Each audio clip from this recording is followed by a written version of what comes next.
பீர்க்கங்காயை வச்சு ஒரு பச்சடி தான் ஃப்ரெண்ட்ஸ் இன்றைக்கி செய்ய போகிறோம். பீர்க்கங்காய் ரொம்ப நல்லது உடம்புக்கும்.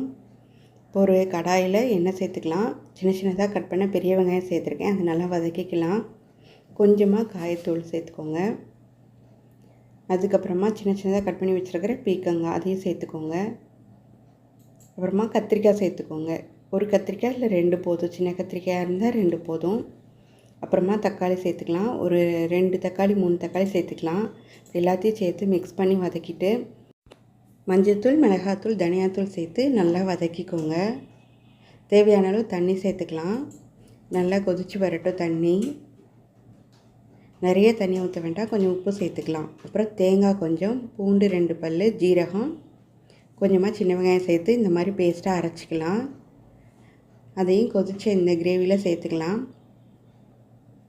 சேர்த்து நல்லா மிக்ஸ் பண்ணி விட்டுறலாம். நல்லா கொதித்து வந்தோடனே தாளித்து கொட்டிடலாம்.